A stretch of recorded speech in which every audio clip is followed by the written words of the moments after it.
Então, essa carta de Gálatas, ela é uma das mais antigas cartas paulinas, né?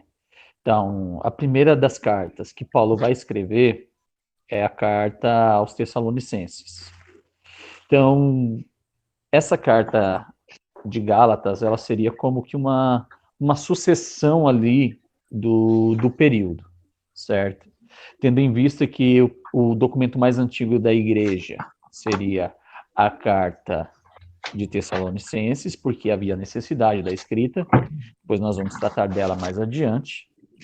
E aqui nós temos a carta de Gálatas, que ela é datada aproximadamente no ano, entre o ano 50 ao ano 57, né?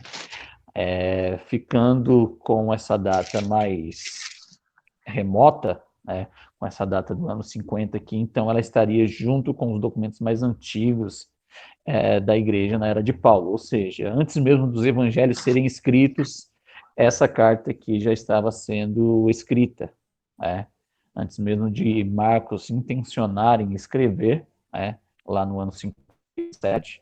Então aqui já está Paulo com a necessidade dessa escrita. Com a necessidade dessa escrita aqui, Paulo ele vai tratar aqui de algumas problemáticas. E dentro da primeira das problemáticas aqui, nós temos justamente uma classe de homem, ele abre ali as igrejas e ele deixa alguém responsável e ele vai indo para frente, porque a ideia de Paulo não é abrir igrejas para si, mas difundir o reino de Deus. Então Paulo, ele segue bem o exemplo de Jesus e ele faz discípulos. Só que, como não se tinha muita substância para a representatividade paulina ali, né, Paulo saiu e o representante que ficou não tinha tanta substância para tal, então nós começamos a ter aí uma certa problemática, né, porque alguns dos que foram discípulos dos apóstolos, eles começam a vir para cá, para a Galácia, né, sabendo que lá existe agora essa igreja, e eles começam a vir para cá e começam agora a querer tomar curso da igreja ali. E toda aquela problemática que nós temos em Atos dos Apóstolos, que vai se difundir pelos alimentos, os judaizantes, aquela coisa toda, vai se difundir justamente por causa desse período aqui da igreja de Gálatas, né? Então, esses irmãos Gálatas que lá estão, eram irmãos simples, eram irmãos que não tinham muita sabedoria, por assim dizer, dentro do conceito greco. E dentro do conceito greco, nós vamos ter aqui justamente o império da sabedoria. Então, muitos ali eram gentios, mas não eram voltados ao sentido filosófico da sua era. Eles não participavam da escola de Sócrates, de Aristóteles e essa rapaziada aí que se difundiu na escola greco-romana. Mas eles são simples, porém eles não são bobos, né? Só que os judeus, aproveitando aí essa deixa, eles adentraram na igreja da Galácia, promovendo aí um judaísmo. Essa aqui é aquela classe que nós a denominamos, que os irmãos já estão bem familiarizados com esse pessoal, que é a ala judaizante, né? Que são aqueles que intencionavam que os ritos judaicos eles fossem implantados. Então, eles com essa intenção de implantarem os ritos judaicos, o que eles faziam? Eles queriam primar pela lei de Moisés. Então, dentro de um conceito judeu, isso não haveria problema algum, porque o judeu ele entendia que ele tinha que cumprir os rituais do judaísmo, tanto que até o dia de hoje eles cumprem esses rituais. Eles estão voltados tanto às alimentações, nós temos toda uma literatura judaica para um sentido de alimentação. Nós temos uma seção do Talmud que vai falar única e exclusivamente sobre alimentações. Nós temos livros judaicos, literaturas judaicas que vão falar apenas de alimentação, tendo em vista a importância que tem a alimentação dentro de um conceito de vida judaico. E não só isso, mas também dentro dos conceitos festivos, todas as festividades que os judeus tinha que ser primada por eles.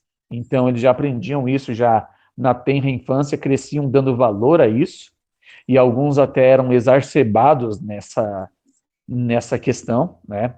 A ponto de, se um judeu faltasse em uma liturgia judaica, ele poderia até ser apedrejado por outro judeu, por aqueles que eram considerados como ortodoxos. Então, eles levavam muito ao pé da letra essa questão, mas até então não há problema algum, porque eles estão dentro de casa, vamos assim dizer, né? Eles estão dentro da liturgia deles, dentro daquilo que eles vivem, daquilo que eles expressam. A problemática vai se difundir a partir do momento que eles querem trazer isso para um conceito de liberdade. Por quê? Porque no cristianismo, eu acho muito interessante aqui que Paulo ele vai fazer menção justamente nessa carta, um texto emblemático e importante para nós. Se o irmão Edson puder ler para nós aí, Gálatas capítulo 4, versículo de número 4. Sei que vocês conhecem ele de cor. É qual mesmo? Que cortou? Gálatas 4, 4. 4, 4.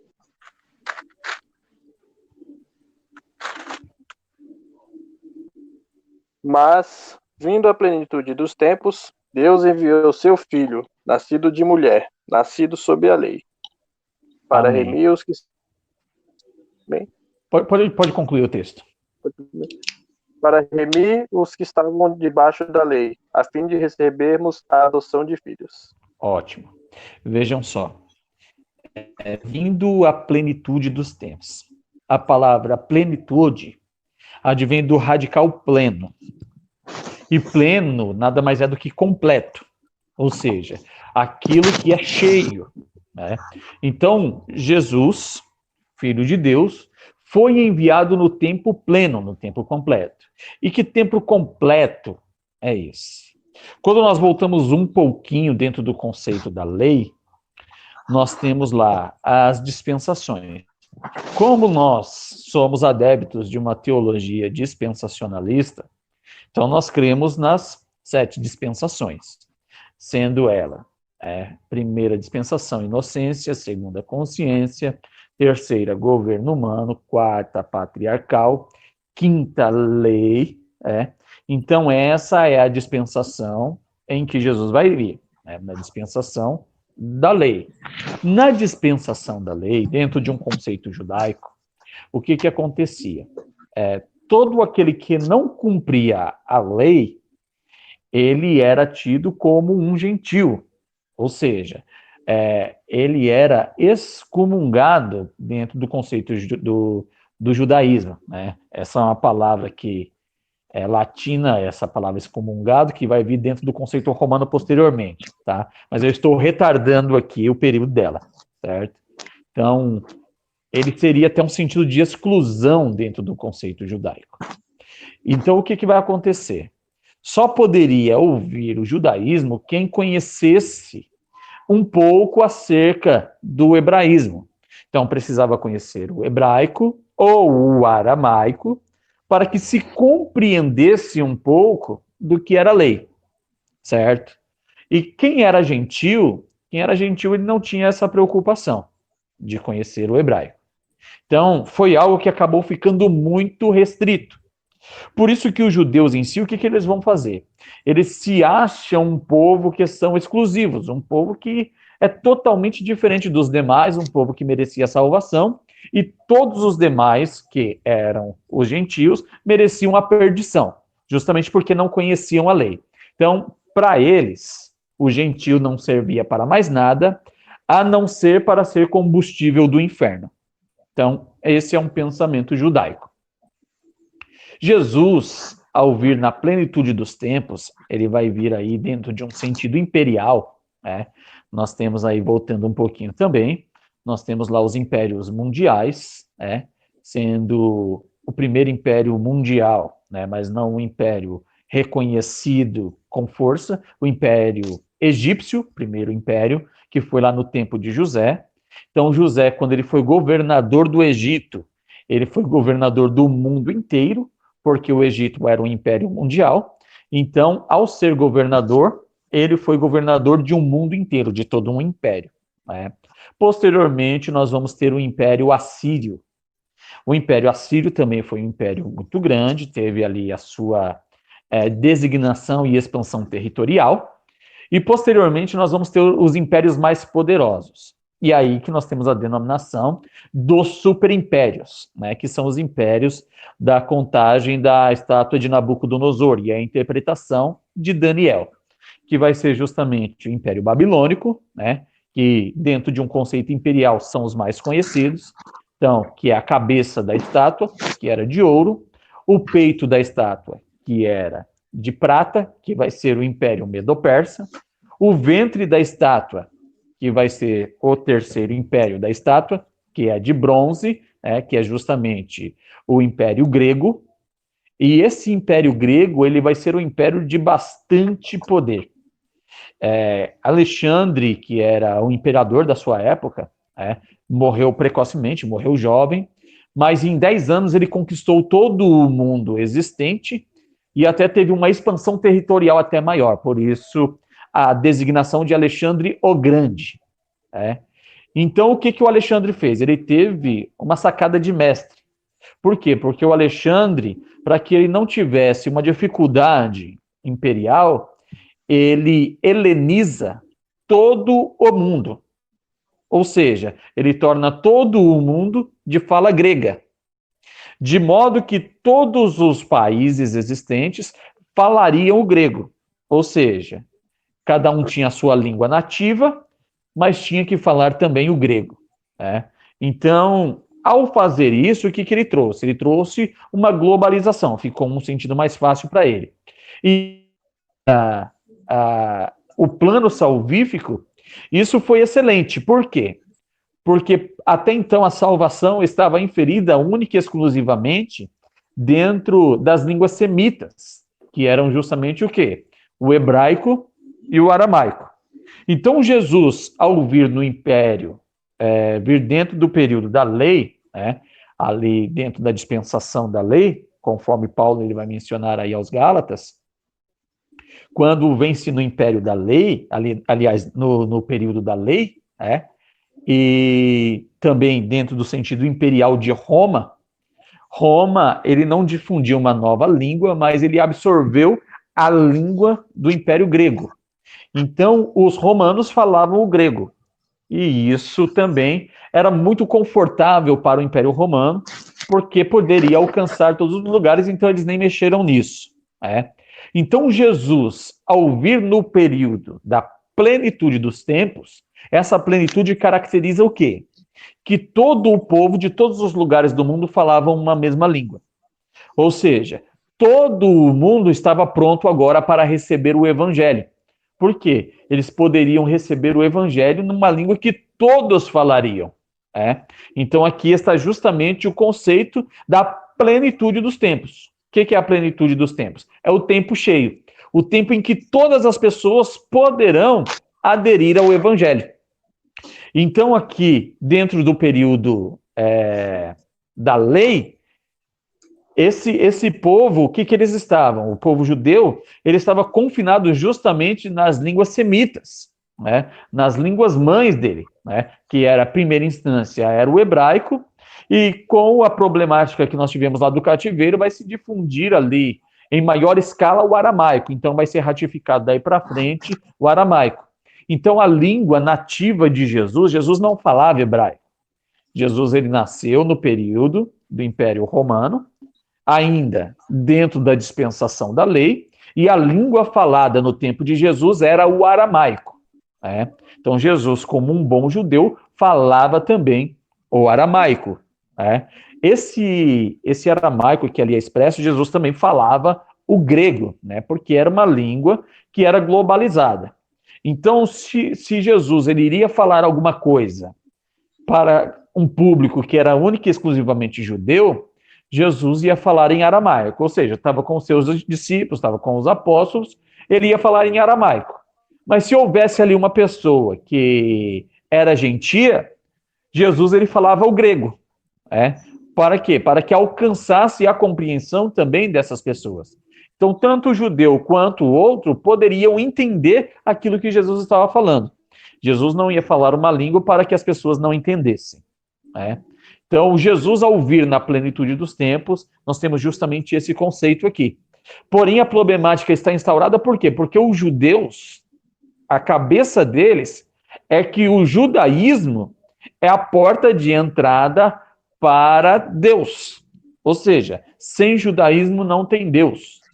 Então, qual que era a ideia deles? Olha, o Paulo, o antigo Saulo, está difundindo aí um evangelho, Muitos judeus creram, muitos judeus aderiram à nova fé, a fé que até então não tinha a denominação aí de cristianismo, mas aceita dos nazarenos. Então, muitos judeus creram nisso, se tornaram discípulos dos apóstolos, e por eles andarem com os apóstolos, aqui eles se sentem no direito agora de serem os líderes espirituais onde quer que eles cheguem. Eles se sentem autoridade espiritual, autocracia espiritual. Olha, se eu chegar num lugar, olha, eu sou discípulo de Pedro, eu sou discípulo de João, eu sou discípulo de Tiago, então quem tem que falar agora sou eu. Eles se sentem nessa autoridade. E é justamente isso que vai se difundir aqui como pano de fundo dessa situação em Gálatas. E aí Paulo ele vai precisar escrever essa carta para os irmãos na cidade da Galácia justamente para isso, para desfazer essa problemática. Por quê? Porque estava instaurado esse problema de que os irmãos tinham que ter uma legalidade cristã dentro do conceito das exigências judaicas. Ou seja, tinham que se converter a um judaísmo propriamente dito, tinham que guardar os rituais, tinham que comer como judeus e guardar as festividades. Ou seja, eles seriam judeus para que o cristianismo dele tivesse uma legalidade. Olha, vocês querem ser cristãos? Tudo bem. Mas o Cristo, ele era judeu, então vocês precisam ser judeus antes de serem cristãos. E aí eles começam fazendo isso, e começam, para que isso tenha voz, para que isso tenha legalidade, eles vão também sujar o nome paulino. Eles vão falar mal do nome de Paulo. De que forma? Fala, olha, Paulo, ele é um falso apóstolo, porque ele não andou com os apóstolos, ele nem conheceu Jesus, E outra, não é só um falso apóstolo, como também ele é um falso judeu. Porque nem o judaísmo, que seria o próprio nascimento dele, ele expressa. Então eles começam a lançar lama no nome de Paulo. E aqui Paulo, dentro de toda essa problemática, ele tem que escrever essa carta aqui para que os irmãos compreendam qual o sentido correto. Só que como os irmãos eles eram simples, simples aqui não no sentido monetário, mas no sentido intelectual, chegando agora, conhecendo a fé agora, eles vão ter aí um conceito de novo aprendizado. Olha, tudo agora a gente quer aprender. É exatamente o que acontece hoje nas nossas igrejas, quando chega uma pessoa que não é crente, ela aceita Jesus, e ela quer aprender. Por mais intelectual que ela seja lá fora, ela quer aprender aqui o modo que a gente vive aqui dentro. E se ela aprender com a pessoa errada, pronto, nós estamos com um problemão aí. Porque ela está pronta a aprender, ela não tem ali a maturidade para escolher entre o certo e o errado, ela não tem ali um senso de certo e errado, ela acha que por ele ser cristão, tudo que ele vai ensinar é o correto. Então essa é a problemática aqui de forma mais palpável, para que nós entendamos aqui hoje na nossa esfera. Tá claro até aqui o raciocínio? Pode falar. Kleber, e a circuncisão também fazia parte desse ritual deles, essa cobrança deles aos gentios? Perfeitamente, porque sem circuncisão não havia uma judeidade, Ou seja, não havia um pacto com o Eterno. Então ele tinha que circuncidar. E veja só, quando criança, o judeu ele circuncida, né, ali ao 8º dia, e ele está em formação, né? Então, ele fazendo essa circuncisão é muito menos dolorosa do que no momento em que se há um desenvolvimento, né? A pessoa ela já está desenvolvida e ela tem que passar pela circuncisão. E o judeu, o que ele fazia? É como assim, olha, eu tive que sofrer, não é justo que você entre sem que eu sofra, sem que você sofra, né? O sofrimento que eu passei, você tem que passar também, né? E, inclusive, na igreja tem muito disso, né? Privações que às vezes nós sofremos no passado, né? Pelo excesso de zelo dos pais da igreja no passado, né? E aí, hoje, se há um compreendimento maior de que não é necessário tantas coisas e que não tem precisão disso para chegar ao céu, e aí, mas aquele que passou por isso, ele quer cobrar, fala, não, mas se eu tive que fazer isso antes, por que ele não vai fazer agora? Né? Ele não quer ter misericórdia do outro, ele quer que o outro passe por aquilo que ele passou. Né? Ele quer que o outro seja privado, porque senão não está em um conceito de legalidade. Né? E acaba acontecendo isso na nossa esfera, como acontecia naquele período também. Né? Vocês querem mencionar alguma coisa, fiquem à vontade aí. Esses gentios, então, eles tinham que passar pela circuncisão, que era cobrada pelos judeus, né? E as festas, por exemplo, eles tinham que ir até Jerusalém também, participar dessas festas? Sim, pelo ato de se tornarem judeus, né? Ou seja, ele é de qualquer outra nação, mas ele se converte ao judaísmo, ele não é um judeu de sangue, né? Ele é um judeu religioso. Então, até mesmo hoje na nossa esfera, existe muita confusão acerca disso. Né? Um judeu de nascimento e um judeu de religiosidade. Qualquer um de nós pode se converter ao judaísmo, certo? Mas nós nunca seremos judeus sanguíneos, porque nós não temos sangue judaico. Né? Mas nós podemos ser reconhecidos como judeus na forma da nossa crença. Então, pode ser um judeu religioso. Então, quando um gentil ele se convertia a partir da circuncisão, a circuncisão seria o ato de conversão dele, desse candidato ao judaísmo, né? A circuncisão seria como o nosso rito batismal. Né? Então, a partir do batismo, ele se torna agora uma legalidade de cristianismo, certo? Então, a circuncisão ela representava isso que representa para nós hoje. Né? Então, o gentil, ao fazer o ato de circuncisão, ele tornava-se um prosélito. Né?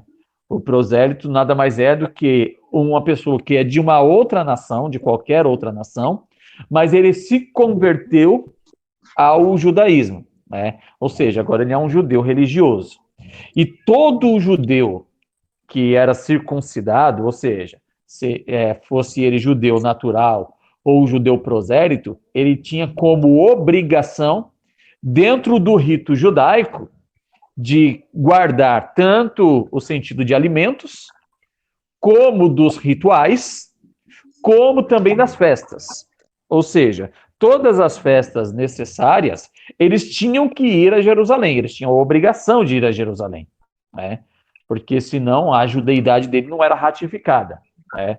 Então, ele se preparava durante um ano inteiro para que, quando chegasse o período das festas do tabernáculo, as festas da Páscoa, as festas do Pentecostes, ele tinha que se deslocar da nação em que ele estava e ir para Jerusalém. Então, isso era uma coisa natural para todo judeu. Né?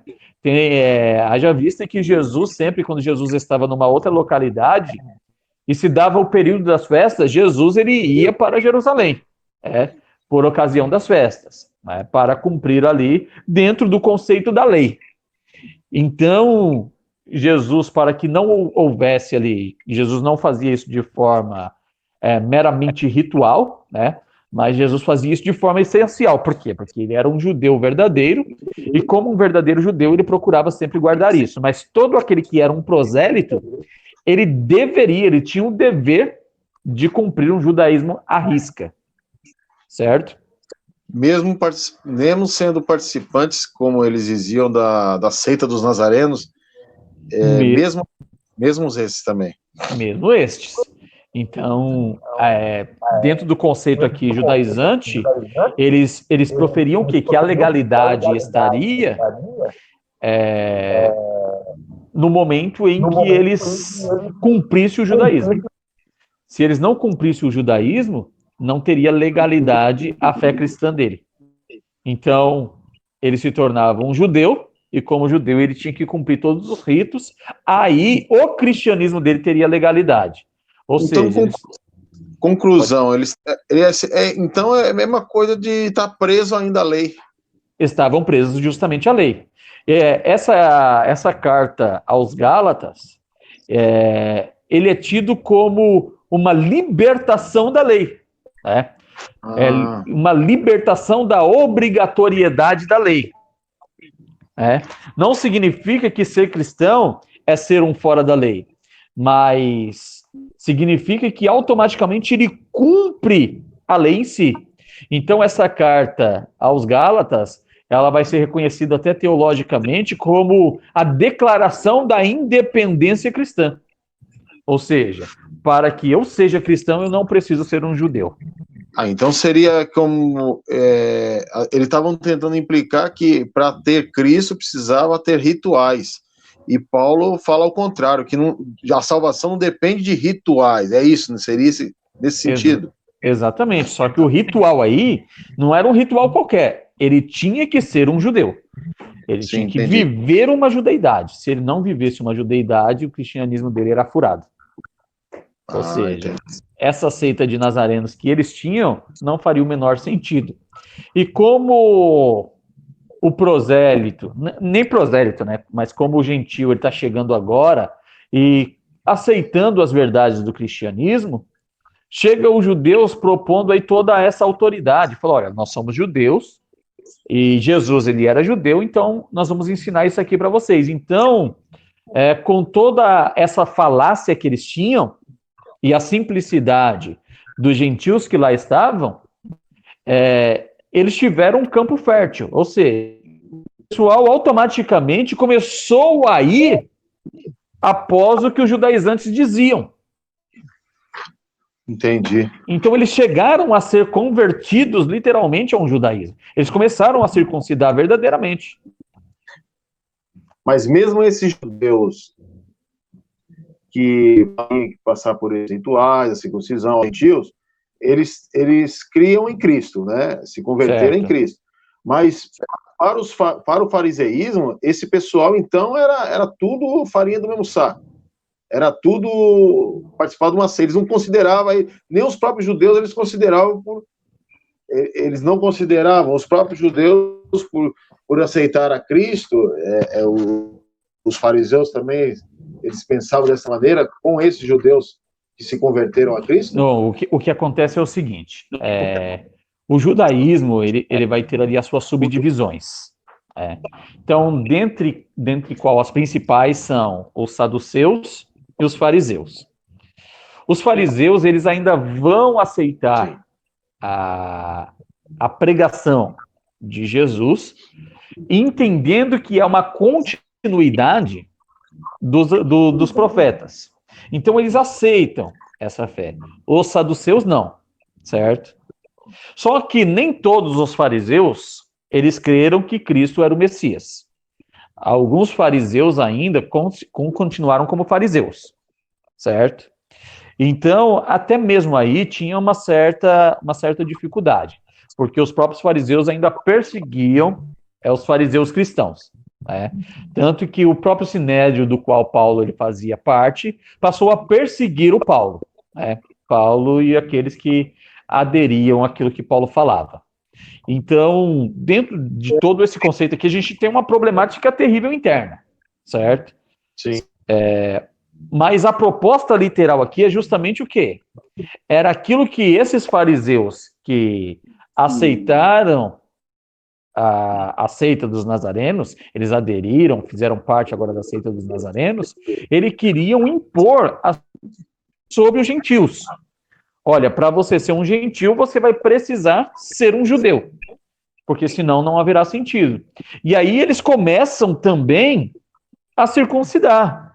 Eles começam a aceitar isso, entendendo que isso é uma legalidade para que eles tenham parte com o Cristo da cruz. E aqui, Paulo, tomando ciência disso, é que Paulo vai escrever essa carta, né? Então, vamos entrar aí nos primeiros versículos aqui, para a gente entender uma coisa aqui, ó. Então, o versículo 1 do capítulo 1 vai dizer o seguinte: Paulo, apóstolo, aqui ele já está fazendo já uma defesa apostólica, mediante aquilo que era dito lá acerca dele, que, na verdade, ele não era apóstolo coisa nenhuma, não é? Então, aqui ele já está fazendo uma defesa apostólica, ele está dizendo, olha, Paulo, apóstolo, não da parte de homens, nem por homem algum, mas por Jesus Cristo e por Deus Pai, que o ressuscitou dos mortos. Né? Então, aqui, Paulo ele já está fazendo essa defesa aqui, por quê? Nós tivemos ali os 12 apóstolos que foram inferidos por Jesus. Dos 12 apóstolos, um se revelou traidor. Então ficou faltando um apóstolo. E aí os apóstolos se reuniram, lançaram sorte, e os próprios apóstolos escolheram o 12º apóstolo. Certo? Então Paulo aqui ele está dizendo, olha, eu sou apóstolo, não da parte de homem algum. Ou seja, não foi nenhum homem que lançou sorte e me fez apóstolo. Eu sou apóstolo, porém da parte de Deus. Eu não tenho nenhum compromisso humano nesse sentido de apostolado.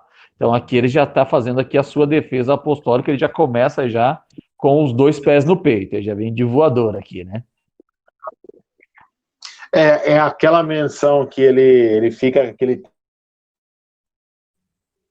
14 anos e ele tem um encontro com Cristo ali, e vai ao terceiro céu, e Cristo revela. Ele quer dizer esse momento, porque quando ele fala assim, não de homens, mas do próprio Deus, do próprio Jesus Cristo, é o encontro pessoal que ele teve. Ligado exatamente. A esse. E ele está dizendo aqui, ó, ele não tem nada a ver com Matias.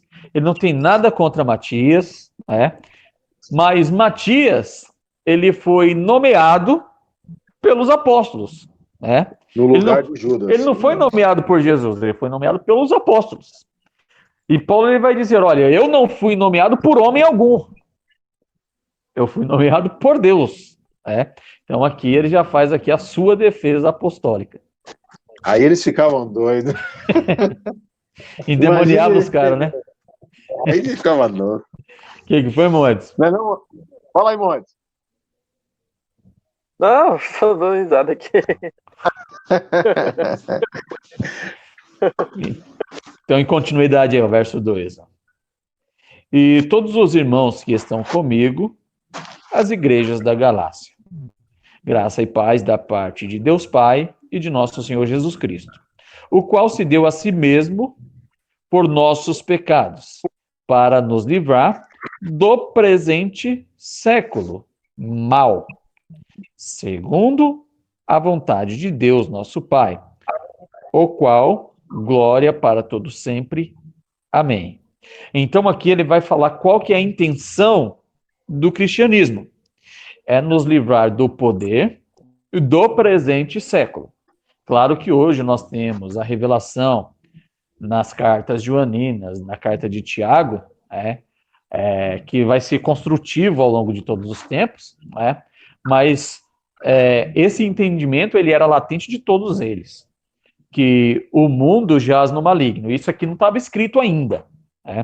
Sabemos que somos de Deus e todo mundo jaz no maligno, como João diz. Mas isso daqui não estava escrito ainda. Então, o que Paulo está dizendo? Fala, olha, existe um sistema e a intenção de Deus é nos livrar desse sistema. Qual que é o sistema que está instaurado? É um sistema de pecado. E a intenção divina é nos tirar desse sistema de pecado. Então, ele vai dizer o qual, Jesus Cristo, o qual deu-se a si mesmo por nossos pecados para nos livrar do presente século. segundo a vontade de Deus, o nosso Pai. Você lembra que o irmão Edson ele fez menção aí no versículo 4 do capítulo 4, de que nós estamos debaixo da lei.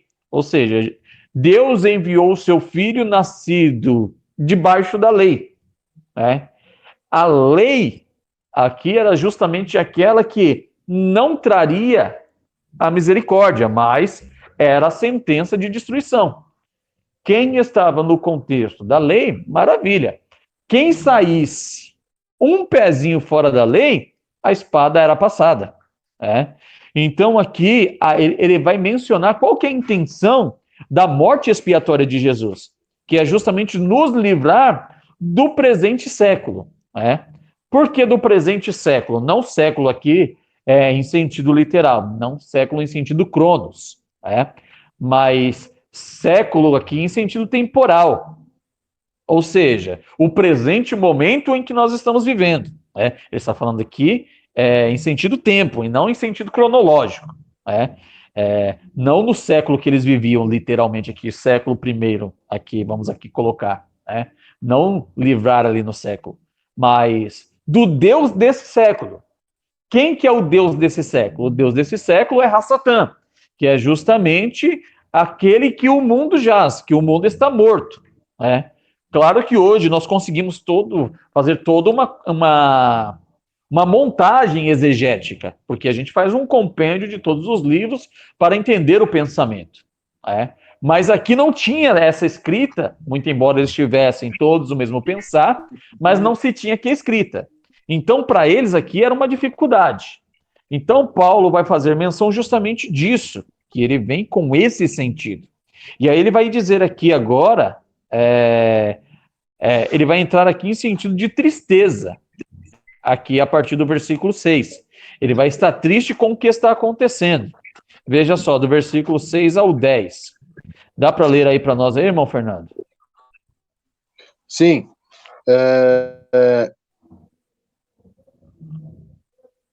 Maravilha de passa 6 daquele que vos chamou a graça de Cristo para outro evangelho, o qual não é outro, mas alguns que vos inquietam e querem transtornar o evangelho de Cristo. Mas, ainda que nós mesmos ou um anjo do céu vos anuncie outro evangelho, além do que já vos tenho anunciado, seja anátema. Assim como já vos dissemos, agora de novo também vos digo, se alguém vos anunciar outro evangelho, além do que já recebestes, seja anátema. Porque persuado eu agora a homens ou a Deus? Ou procura agradar aos homens? Se estivessem ainda agradando aos homens, não seria servo de Cristo. Perfeito. Então, veja só o verso 6 aqui, a tônica desse texto. Ele fica perplexo. Ele diz, olha, eu estou maravilhado de que tão rápido vocês se deixaram corromper. Eu só virei as costas, essa rapaziada chegou aí e já conseguiu fazer vocês perderem o sentido. Ele diz, maravilho-me de tão depressa terem passado da graça para outro evangelho. Tendo em vista aqui que a palavra evangelho, só para relembrar essa questão aqui, e ficar registrado, evangelho nada mais é do que boas novas. Então, vocês estão passando da boa notícia que vocês tinham para uma outra boa notícia. Qual que é a boa notícia primeira que vocês tinham? A boa notícia primeira que vocês tinham é justamente que Cristo morreu pelos vossos pecados. E agora vocês estão passando para uma outra boa notícia de que se vocês cumprirem os rituais, se vocês entrarem nos rituais, vocês serão salvos. Então veja só, nós temos aí dois componentes adversos. Nós temos aí algo que pode ser proposto ou não. Então veja só, nós na igreja odierna, nós temos ritos eclesiásticos. E é muito natural. Na igreja do irmão Edson, aí nós temos os ritos eclesiásticos. Na igreja do irmão Fernando, nós temos os ritos eclesiásticos. Na minha igreja, temos ritos eclesiásticos, maravilha. E o que nós não podemos fazer é colocar esses ritos eclesiásticos como regra de salvação. Ou seja, olha, se você não cumprir esse rito, você não será salvo. E é justamente isso que os judaizantes eles estavam propondo. Ou seja, eles estavam desfazendo da eficácia de Cristo. Cristo já não é mais suficiente para a salvação, mas a suficiência para a salvação é a lei. Então, se vocês não guardarem a lei, automaticamente vocês não terão salvação. Deixa eu ver se eu entendi. É igual Cuidado para não falar nome de ninguém aí, hein? Não é isso não. É igual acontece com algumas denominações, né? Que tem diversas. Que eu não posso falar, né? Mas tem algumas denominações aí que tem os Você ritos. falar aí, o professor. Não dá ruim, dá ruim. Tem os seus ritos assim, extra evangelho, né? Exatamente. E justamente esse evangelho pega alguns textos até, né, antigo tempo, e implantar como se fosse algo obrigatório, né, para alcançar a salvação, né, como o irmão disse. Da mesma forma que os judeus, né, estavam querendo fazer com os gálatas, né, judaizar a igreja, né, os gentios, também a mesma forma tem alguns cristãos que também querem pegar ritos antigos, né, da lei, né, principalmente, e querer implantar no meio da igreja cristã, né? E às vezes até pegando de forma isolada, né, não igual os judeus, né, às vezes pegando os judeus, pelo menos ele pega todo o contexto, né, esse não, ele pega uma parte ou outra da lei mosaica para poder usar como regra de salvação. Né? Exatamente. Quem não tem ciência do que está fazendo vai fazer de forma mística, né? Então, por exemplo, a gente pega aí um exemplo da sombra de Paulo que curava, certo? Da sombra de Pedro e o lenço de Paulo, né? Que curava. Não é que curava, é que curou. Ou seja, foi um momento isolado de necessidade. Não significa que todo lugar agora, se tiver aí esses paramentos, eles serão o sentido de difusão do evangelho. Olha, vai curar porque agora aqui nós temos esse ornamento aqui que foi usado pelo apóstolo. Não. Ali foi um momento ímpar que isso aconteceu. Isso não pode ser ratificado como doutrina. É igual copo d'água. Exatamente. Só que o que acontece? Para eles, naquele momento, teve um sentido. Só que para nós hoje, se nós fizermos isso, vai ser meramente ritual. Porque não existe uma essência. Então, um rito que não tem essência, ele é simplesmente um ritual vazio. Então, eu vou ter na igreja alguns utensílios que vão representar um ritual vazio, que não tem a essência do cristianismo. E aí acaba perdendo o sentido, sim. Então seria como se eles criassem uma ponte para chegar a Cristo. Exatamente. Porque a ponte que chega a Deus é Jesus. O homem, para chegar a Deus, ele precisa passar por Cristo. Só que o homem chega direto a Cristo. Só que eles criavam uma ponte que o homem, para chegar a Cristo, tinha que passar por esse ritual, por essa situação, para chegar a Cristo, para ter legalidade com Cristo, para ele chegar-se a Deus. Era mais ou menos assim. Exatamente. Você está com a mão dada para Cristo, ele chega, separa a sua mão de Cristo, ele entra no meio e fala, não, para você ter legalidade aqui, eu preciso estar no meio. Exatamente. É isso que acontecia.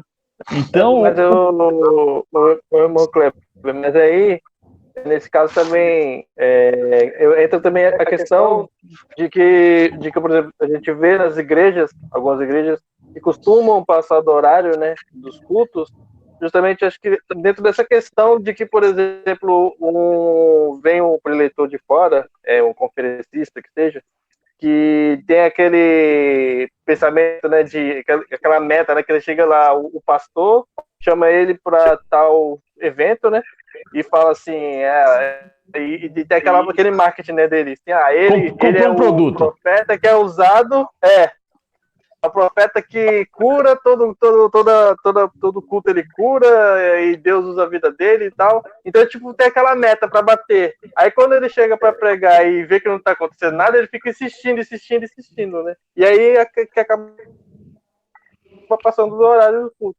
E às vezes não acontece nada, fica lá insistindo e não acontece nada, porque Deus não tá no negócio, né? Então, acaba meio que entrando nesse conceito de querer mistificar, né? Como disse agora. Perfeito. Fala aí, irmão Fernando. Eu vou perguntar pro meu Edson se ele não é desse que insiste também, não. Não. Só entrega que Deus mandar. Irmão, veja só. Deus, ele é um ser ordeiro. Né? Com certeza. Então, se nós temos uma estipulação, nós que aprendemos a ordem com Deus, nós temos uma estipulação de tempo, nós temos um culto que começa às 19 e termina às 21, Deus ele tem legalidade para atuar nesse período. Aí Deus não faz nada dentro desse período. Quando chega 21 horas, Deus fala, não, agora eu vou agir. Então eu vou agir aí das 9 às 10. Não tem lógica. Não tem sentido, não tem lógica um negócio desse. Então Deus deixa de ser ordeiro. Exatamente, demonstra que Deus é desordeiro. Isso está demonstrando que Deus é desordeiro. Exatamente. Porque se o culto, por exemplo, se o culto é das 19 às 21, se Deus vai falar depois das 21, então ele vai instituir, vai usar o dirigente para que o culto termine às 22. Então, a partir de hoje, o culto é das 19 às 22. Exatamente. Aí, beleza. Perfeito. Você já sabe que vai terminar às 22. Aí Deus está no negócio, porque ele está dentro da ordem. Sim. Agora, se o horário é uma estipulação e Deus faz fora da estipulação, mas aí, irmão, misericórdia, você quer limitar a Deus? Bem isso. Aí fala que o relógio. Como é que fala? Que o relógio não tá contra ele, não sei o quê. Que o relógio não é crente, que o relógio não é convertido. Aí sabe Não, aí tem uns preletores que chegam assim, né? Antes de se pregar, né? Aí já começa. Quando ele começa falando assim, não, então tem uns pastores que quando passa do horário já começa a perder a bênção, não sei o quê. Aí quando ele começa com isso, eu falei, vixe, mas vai passar do horário. Vai ser problema. já começa pensando, vixe, vai passar do horário. Aí passa do horário, faz barulho demais, aí os vizinhos reclamam do barulho demais, do culto, do excesso de horário. Então você vai vendo que vai gerando uma bola de neve, algo tão terrível que é difícil dizer, irmão, que Deus Deus não habita em desordem. Deus não, eu sou muito categórico nisso, irmão, muito assim taxativo e chato nisso aí, porque Deus ele é muito ordeiro, irmão. Deus é sábio, Deus não se iguala às coisas desordenadas, bagunçadas. Tem Deus é muito pastor, sábio. ele estava ensinando numa reunião de obreiros, e ele disse que ele foi convidado para pregar numa igreja, né? E a primeira coisa que ele perguntou para o irmão, que o convidou, era qual o horário do culto. O irmão disse, não, o culto é das 19 às 21. Beleza, e ele ficou com aquilo no coração, o culto é das 19 às 21. E aí, no decorrer do culto ali, o pastor não soube administrar o culto. E aí faltava ali 3 minutos para as 21. E aí o pastor, a 3 minutos para as 21, estava fazendo a oração para entregar a palavra para ele. E aí ele ficou quieto. Aí quando ele pegou o microfone, ele falou, irmãos, eu saúdo os irmãos com a paz do Senhor. Hoje eu não vou pregar, porque aqui nós já estamos no término do culto. Antes de eu vir, eu perguntei para o pastor qual que era o início e qual que era o término do culto. E como os irmãos bem viram, eu cheguei antes do culto começar e agora é a hora do culto terminar. Então, não tem o que eu falar fora do horário que foi estipulado. Numa outra ocasião, que os irmãos me convidarem, eu venho aqui e dentro do tempo que é proposto, eu ministrarei a palavra. Amém? Deus abençoe a igreja. Bonito. Aí. Mas ele tá certo. Eu já vi também em casa. Pela ordem, irmão. Eu já vi em casa, já não parecido.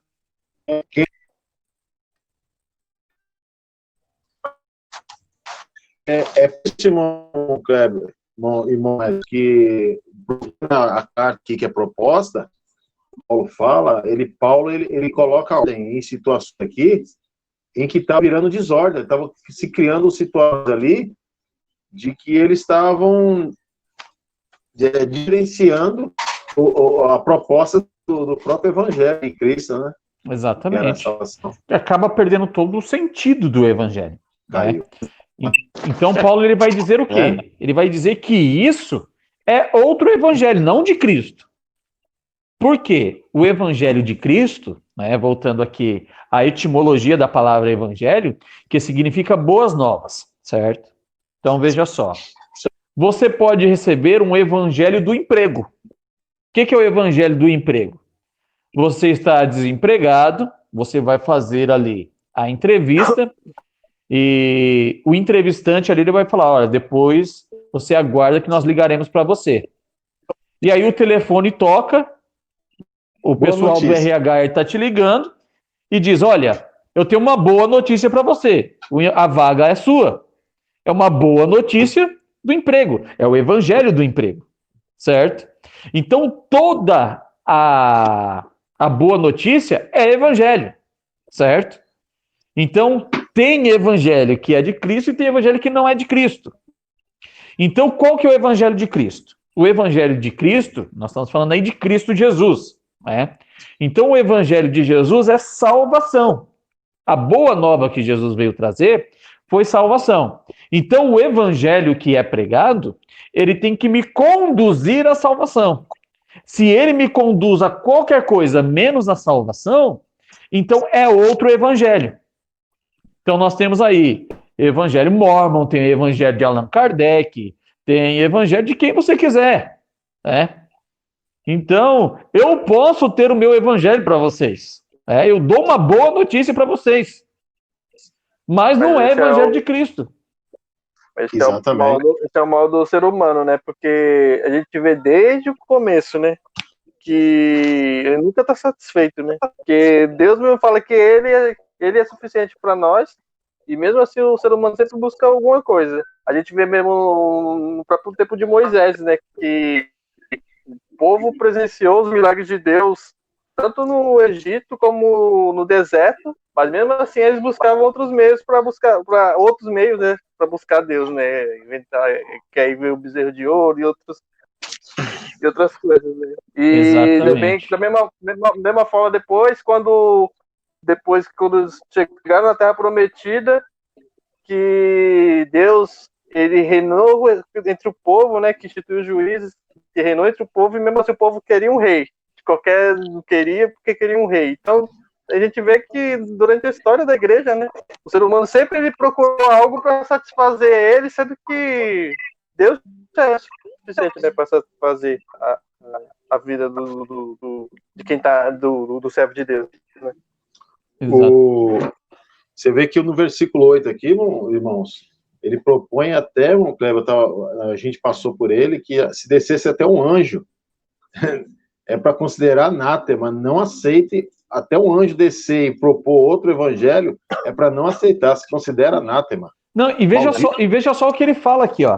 Ele diz, ó, ainda que nós mesmos, ou seja, eu estou ensinando para vocês um evangelho hoje. Se amanhã eu mudar de pista, sai fora me tenham por maldição. Cai fora de mim. Sai fora de mim, é verdade. Sim. Ele se coloca na brecha. Ele diz, olha, Hoje eu estou ensinando isso para vocês. Na minha humanidade, eu posso me corromper e ensinar uma outra coisa. Mas se vocês virem isso até mesmo da minha parte, isso seja maldito para vocês. Fujam de mim. Fujam de mim, é verdade. E se um anjo do céu vier com todo o esplendor, trazendo uma coisa diferente do que nós temos anunciado, é anátema. Por quê? Porque tanto nós quanto o anjo, ele está inferido na mesma obra. Ele tem que falar a mesma coisa. Se não falar a mesma coisa, sai fora disso, que é maldição. Por que maldição? Porque o evangelho de Cristo é para a salvação. E tudo aquilo que é fora de Cristo vai ser para a perdição. Então, veja só, você pode ter aqui o evangelho da riqueza. É um evangelho que vai encontrar, como eu posso colocar a palavra aqui, vai encontrar guarida nos nossos corações. Por quê? Porque nós queremos dinheiro, nós precisamos de dinheiro. E se o dinheiro vir fácil, melhor ainda. Olha, eu orei e o dinheiro apareceu na minha conta. Que bênção! Precisei nem trabalhar. Só que o que acontece? Esse evangelho vai me deixar rico, mas eu vou riquíssimo para o inferno. Por quê? Porque o evangelho não é para deixar ninguém rico. O evangelho é para salvação. Aí eu vou propor o evangelho da cura. O evangelho da cura, ele pode te curar. E você vai curadinho para o inferno. Porque a intenção do evangelho não é curar. A intenção do evangelho é salvar. Então, quem se salva pode alcançar a cura. Quem se salva pode alcançar bens materiais, mas a primazia é a salvação. É o que Jesus disse em Mateus 6,33. É o que é proposto. Você tinha dito, né, que sobre Jesus mesmo, né, que Jesus, quando ele veio à Terra, o principal foco dele não era os milagres, mas sim a salvação das almas. Exatamente. Né? Os milagres são só um meio para ele alcançar essas almas. Exatamente. A proposta do evangelho é essa. A proposta do evangelho não é outra. Não existe outra proposta. A proposta do evangelho não é cura. A proposta do evangelho não é riqueza. A proposta do evangelho não é nada disso que essa rapaziada está fazendo por aí afora. Exatamente. A proposta do evangelho é salvação. É verdade. Pode ser que eu não seja rico, mas eu seja salvo. E possa ser que eu seja rico, mas não seja salvo. A proposta do evangelho é a salvação. Certo? Sim. E aí ele vai dizer o seguinte, ó, a minha ideia, versículo 10, ó, porque persuado agora a homens ou a Deus? Procuro agradar a homens?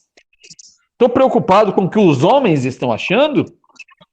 Se estivesse ainda agradando a homens, não seria servo de Cristo. Eu seria servo de homens.